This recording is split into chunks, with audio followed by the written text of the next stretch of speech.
करताय आणि कोण येणार आहे? बुधवार 24 एप्रिलला भडकल गेट डॉक्टर बाबासाहेब आंबेडकरांच्या पुतळ्यापासून आम्ही आमची मिरवणूक काढणार हे फॉर्म भरण्यासाठी।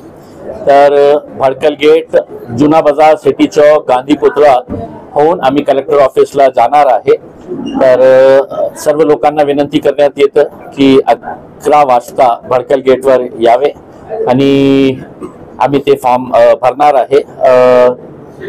अनेक दिवसापासून हे आम्ही वाट बघत होतो की आमच्या विरोधात कोण येणार आहे। इतकं मोठं त्यांची ताकद असूनही अमित शाह साहेब येऊन ही आणि त्या प्रकारे त्यांनी भाषण केलं होतं की इथून आम्हाला उखाडून फेकायचं आहे, मग त्यांनी का माघार घेतलेली आहे हेही एक प्रश्न त्यांच्या समोर आहे। तरी सुद्धा आज आमचे पालकमंत्री भुमरे साहेबांना तिकीट देण्यात आलेला आहे। आमचे दुसरे मित्र जे आहे तेही निवडणुकी रिंगणात आहे। माझी अपेक्षा हेच आहे की येणारा काही दिवसामध्ये जेव्हा कॅम्पेनिंग खूप जोरात होणार आहे तर आपण चांगल्या मुद्द्यावर आपण हे इलेक्शन लढू। शहराला जिल्ह्यामध्ये आपण काय काय विकास कामं करू शकतो याच्या बाबतीत हे निवडणूक व्हायला पाहिजे।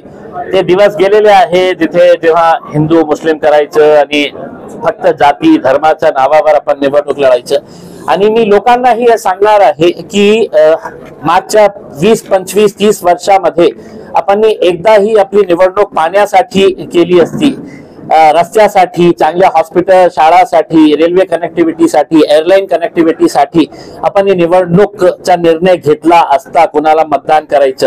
तर तुम्हीही तसं केलं नाही, म्हणून आज आपल्या ज्या शहरामध्ये आज 8-8 दिवसानंतर पाणी येत असेल तर त्याच्यासाठी फक्त लोकप्रतिनिधी जे आहे ते जबाबदार नाही, जे लोकप्रतिनिधी तयार करतं तेही तितके जबाबदार आहे। म्हणून माझी अपेक्षा हेच आहे की कोणताही चांगला कॅन्डिडेट असेल, आणि शिक्षणाची खूप आवश्यकता आहे।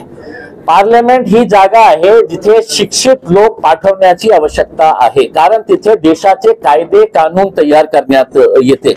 आणि तुम्ही अशिक्षित लोकांना तिथे पाठवले तर ते फक्त आकडे असणार आहे की माझ्याकडे 300 खासदार आहे पण कसलेही कामाचे नाही आहे।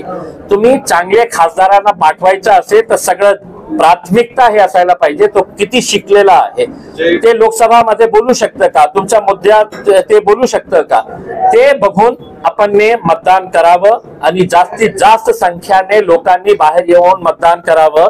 कारण मला याची चिंता वाटते की लोकांचा विश्वास हे जे डेमोक्रेटिक प्रोसेसवर आहे, जे आपला इलेक्टोरल सिस्टम आहे त्याच्यावर संपत राहिलेला आहे।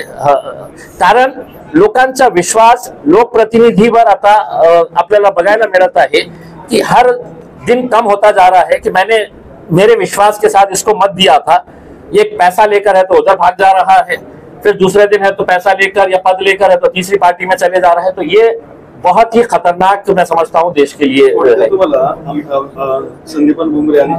मैं किसी का नाम नहीं लिया है, मैं ये देश के लिए बोल रहा हूँ और मैं देश के लिए ये कह रहा हूँ कि इस देश के अंदर सबसे ज्यादा इलेक्टोरल रिफॉर्म्स को लाने की जरूरत है।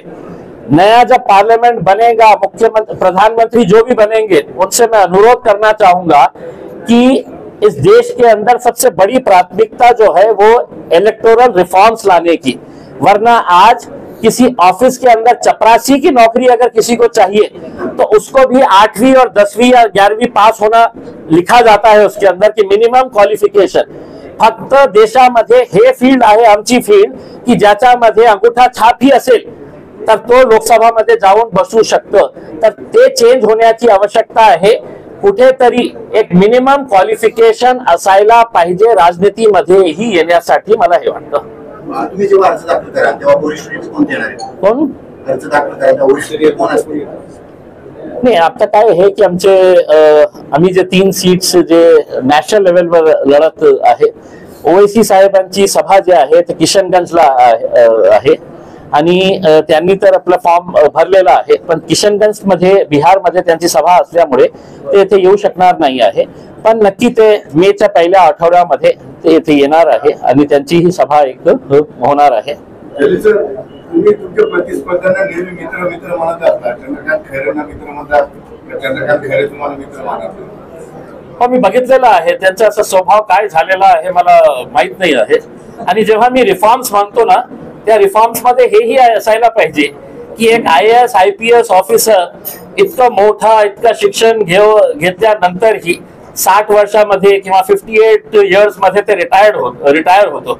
राजनीतीमध्येही काही रिटायरमेंटची एज येण्याची आवश्यकता आहे मला असं वाटतं. नाहीतर काय हे 70 वर्ष 75 वर्ष 80 वर्षाचे लोक तिथे फक्त एक पद पाहिजे म्हणून तुम्ही बाहेर गेलं नाही, तुम्ही रस्त्यात दुसऱ्यांना दिलं नाही, तर कशा युवा पिढी जी आहे आपल्या देशामध्ये किती युवा पिढी आहे त्यांना संधी द्यायला पाहिजे नसतं.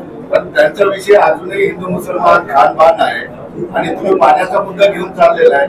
कसा रिस्पॉन्स भेटेल तुम्हाला? कारण पाण्याचं तर सत्य वास्तव आहे, पण लोक नेहमी शेवटच्या क्षणी जाती धर्माच्या नावावर मतदान करतात. नाही, हे जे आपल्या शहराचा जे पाण्याचा मुद्दा आहे याच्यासाठी कोणी जबाबदार असेल तर त्यावेळचे सगळे आमदार सगळे खासदार आणि आता भारतीय जनता पार्टीचे मंत्र्यांना जेव्हा मी प्रश्न विचारले की हे सेल्फ क्रिएटेड प्रॉब्लेम आहे का नाही पाण्याचा, तर त्यांनी हे नाकारून मी त्यांना सांगितलं फक्त मला एका प्रश्नाचं उत्तर द्या तुम्ही. आणि माझा प्रश्न हे होता की हे समांतर नावाची कंपनी कुणाची होती, तर अतुल सावे साहेबांनी सांगितलं की मला माहित नाही कुणाची होती. कराड साहेबांनी सांगितलं मेरे को क्या मालूम है किसकी कंपनी थी करके. याचा अर्थ हे आहे की हे लोकांना अंतरिक्ष मध्ये काय चाललेलं आहे हे माहित असतं.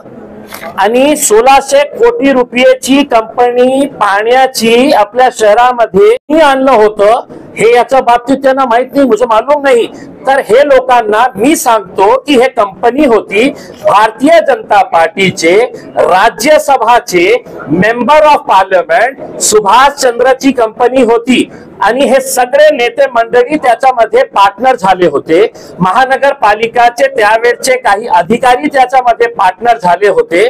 म्हणून आज या शहराला पाण्याचा ते ताण सहन करावा लागत आहे फक्त हे चंडाल चौकडी जे आहे त्यांच्यामुळे आहे. संदीपन भुमरेंना उमेदवारी दिली आहे, लढाई कठीण झाली असं वाटतं. आता निवडणुकीमध्ये कोणीतरी येणार ना समोर, आणि कोणतीही निवडणूक सोपी नसते. तुम्हाला लोकांपर्यंत जायचं असतं, लोकांना भेटायचं असतं, दाखवायचं असतं की मी हे काम केलेलं आहे. कोणी ऍक्सेप्ट करतं कोणी नाही करतं. तर आता आलेले आहे संदीपान भुमरे साहेब पण आलेले आहे, चांगली गोष्ट.